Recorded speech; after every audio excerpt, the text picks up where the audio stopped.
Nous nous retrouvons donc pour une petite table ronde un peu technique. On m'a dit que je devais pas dire qu'on allait parler conformité, que ça allait pas faire monter les gens. Mais c'est pas vrai, vous allez voir, c'est très clair, très intéressant. Donc je n'ai pas du tout honte de vous annoncer une table ronde sur les questionnaires conformité vers une approche cohérente du marché, dernières avancées des comités techniques. Alors, pour en parler, 3 expertes de la conformité. Vous avez toutes bougé, mais à mes côtés, Michel Ilias, vous êtes à la compliance de Filet à l'art maritime. À vos côtés, Nina Nessic, à la compliance d'AGCS. Et Pauline Villain-Mouilleron, vous êtes à la compliance de SCOR. Bonjour à toutes les 3. Vous avez planché sur des questionnaires conformité au sein d'un groupe de travail qui a été porté par par France Assureur, l'ancien FFA, j'ai du mal, France Assureur, pardon. Alors j'ai envie de vous dire, pourquoi ce groupe de travail? Quelle était la demande, l'objectif de ces travaux quand vous avez commencé? Alors, il faut savoir que déjà en 2019, une table ronde avait eu lieu dans le cadre de Paris Math et avait donné lieu à des échanges sur toutes les problématiques sanctions, embargo et blanchiment, financement du terrorisme. Et une initiative avait déjà été prise de réaliser des questionnaires communs sur ces sujets par l'UCAMAT et Armateurs de France.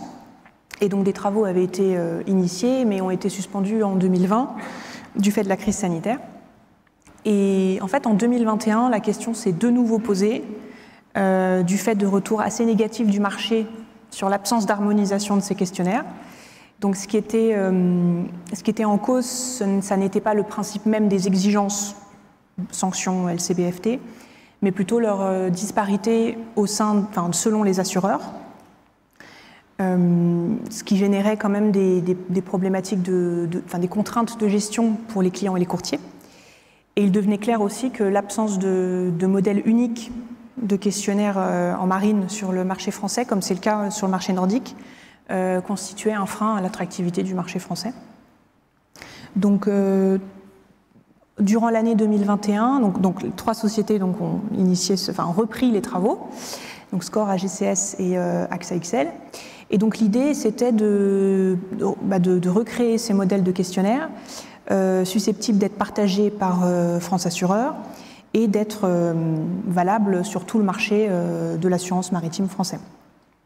Donc ensuite, l'intérêt de ce questionnaire a été réaffirmé en septembre 2021 lors d'une réunion organisée par le Sésame, qui réunissait assureurs transport, courtiers, membres de l'UCAMAT et membres du syndicat des assureurs maritimes français.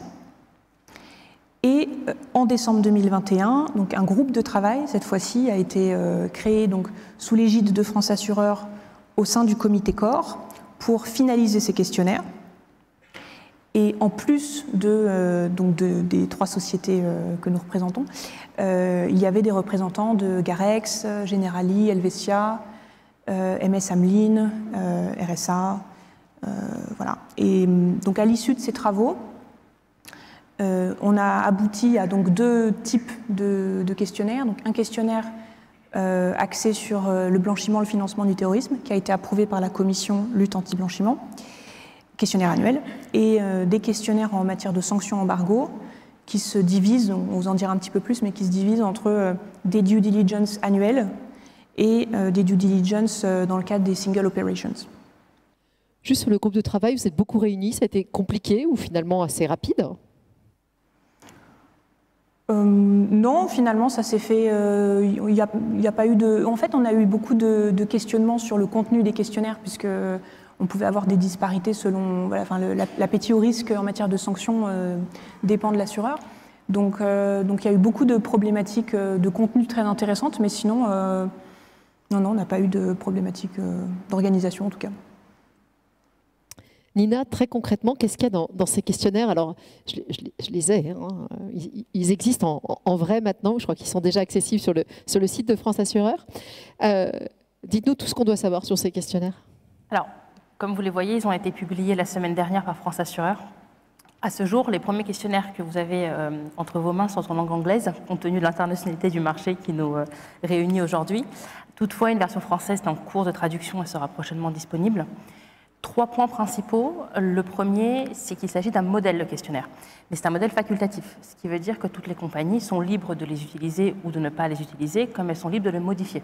C'est important de le préciser dans le cadre du respect des règles de concurrence et d'autres problématiques conformité auxquelles on est confronté. Deuxième point, c'est que ce questionnaire a pour vocation, parce que bon, ça reste un modèle, mais l'idée quand même d'avoir un usage large au sein du marché, l'idée d'avoir un vecteur unique de collecte d'informations qui permettent d'une part à toutes les compagnies d'assurance de collecter les informations dont elles ont besoin pour répondre à leurs exigences réglementaires. Et ces questionnaires s'y collent, c'est-à-dire qu'on n'a pas voulu aller plus loin que la loi, donc ça a pris plusieurs mois, mais le but était surtout de vraiment se limiter à ce que la réglementation nous demande, sans rajouter encore plus, sachant que c'est déjà assez et que c'est quand même un sujet qui peut ne pas être forcément simple pour nos partenaires courtiers, mais également pour nos clients. Et ça, c'est le deuxième aspect, c'est vraiment d'avoir un formulaire unique qui permette, tout en répondant aux exigences réglementaires, d'éviter cette multiplicité de réunions, de questionnaires ou autres échanges par mail qu'on constate sur le marché. Et donc, troisième point, en quelques mots, brièvement, en quoi consistent ces questionnaires? On a un premier questionnaire, comme l'a dit Pauline, qui concerne la LCBFT, donc la lutte contre le blanchiment, qui a vocation à permettre de collecter cette connaissance client et de l'actualiser. Alors là, ça va dépendre des compagnies et de leurs procédures respectives. Il a une vocation à être à usage annuel. Maintenant, encore une fois, tout dépend de chaque compagnie. Et on a surtout 3 questionnaires sanctions qui s'inspirent de la pratique du marché, de ce qu'on voit. Un premier questionnaire qu'on appelle Open Cover, qui est un questionnaire annuel, qui a vocation à collecter l'information dont on a besoin au moment de la prise d'effet de la garantie, donc de la souscription et du renouvellement. Et 2 autres questionnaires au voyage, un qui est adapté au corps, un qui est adapté au cargo. Maintenant, ce qu'on peut dire, et qui est un petit peu la conclusion de ce travail-là, c'est qu'on est au début du voyage. On est au début du voyage, c'est un nouveau modèle qui va commencer à prendre vie, qui va commencer dans les prochains jours à être utilisé par les différentes compagnies et qui va certainement être amené à évoluer en fonction des retours qu'on a du marché, en fonction des retours qu'on peut avoir des clients et puis de ce qu'on peut voir sur d'autres marchés concurrents également. On n'est pas les premiers, c'est une première expérience de KYC à la française, mais on est loin d'être les instigateurs de cette idée-là. Je pense que Michel pourra nous en dire un petit peu plus. Alors justement, Michel, d'un point de vue très, très opérationnel, comment est-ce que ces questionnaires vont être mis en place? Est-ce qu'ils doivent être adaptés? Et j'ai envie de rajouter même une question très pratique. Pour remplir un questionnaire, c'est 3 heures ou 3 semaines? Alors, ces questionnaires, je pense que plus ou moins, ils sont déjà... donc oui, ça a été publié, donc effectivement le 20 juin, c'est un circulaire officiel, mais par la guerre en Ukraine, donc les sanctions à l'encontre de la Russie qu'ils ont suivies, quelque part, on était contraintes à collecter d'informations sensibles et on voulait être le plus efficace. Et donc, on a adopté déjà ce questionnaire et on a même dû l'optimiser, l'améliorer, notamment pour collecter des informations clés dans la réglementation de sanctions. Ils ont mis des critères, notamment de l'Union européenne, très spécifiques pour décider si une expédition rentrait ou pas dans un périmètre sanctionné ou pas. Donc on a optimisé déjà ce questionnaire pour essayer de faciliter la collecte. Ça prend du temps, je ne veux pas dire que c'est fait en 5 minutes, mais en effet, dès lors que le questionnaire est complet, ça permet de collecter les informations d'un coup, le traiter, l'envoyer à l'assureur et éviter le moins possible avoir des échanges, des va-et-vient entre les clients, le courtier et l'assureur. Le client derrière, il est contraint quand même, lui, d'un point de vue opérationnel et économique. Plus nous, on prend du temps, plus lui, il a des conséquences. Donc c'est vraiment important d'optimiser ce questionnaire pour qu'on puisse vérifier s'il est compliant ou pas. On parlait tout à l'heure d'adaptation. Est-ce que ça va, d'après vous, être beaucoup... Est-ce que ça peut beaucoup évoluer sur des demandes d'adaptation et qui viendraient de qui? Alors déjà, effectivement, comme l'a dit Nina, d'un point de vue LCBFT, le questionnaire doit être adapté en fonction de la cartographie des risques, déjà tout court. Chaque entité a sa propre cartographie des risques LCBFT. En fonction de ça, il doit adapter ce questionnaire LCBFT.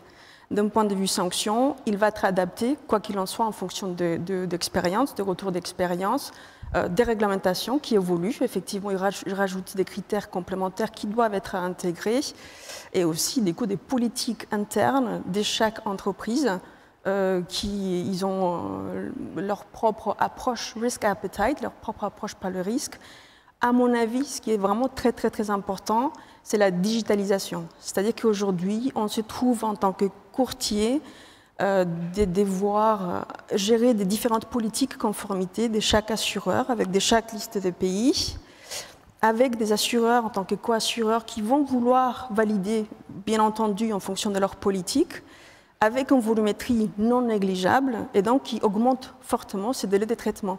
Et c'est les clients à la fin qui subissent quelque part les conséquences. Donc à mon avis, la digitalisation, c'est le pas suivant.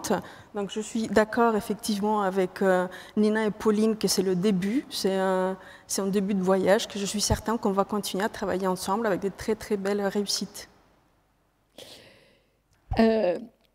En guise de conclusion, s'il y a une chose à retenir, à savoir sur ces questionnaires, qu'est-ce que vous diriez?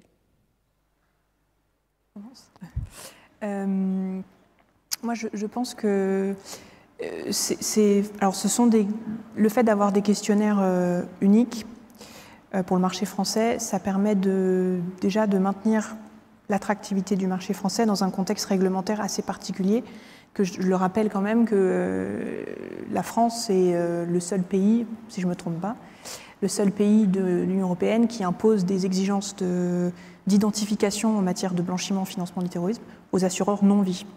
Donc voilà, ça permet du moins de rééquilibrer un petit peu les forces, quoi. Nina? Moi, ce que je trouve, c'est que c'est une belle première expérience de collaboration entre les différents maillons de la chaîne. Et j'espère qu'on va avoir l'occasion de travailler comme ça, sous l'égide de la FFA, encore sur d'autres sujets, pour, in fine, faciliter la vie de tous les acteurs du marché, en particulier de nos clients. Parce que le but est tout de même de leur faciliter et simplifier la vie sur ces sujets au maximum. Michel? J'aimerais terminer en citant Henry Ford de l'industrie automobile qui dit « Se réunir, c'est le début. Rester ensemble est un progrès. Travailler ensemble est la réussite. » Et je pense qu'on a réussi des très belles choses. On va continuer à réussir. Je pense qu'on peut les applaudir, et les questionnaires, et celles qui en parlent si bien. Merci. Merci beaucoup à toutes les trois. Merci beaucoup d'avoir su parler conformité facilement. Vous voyez, ils sont tous convaincus. Merci beaucoup.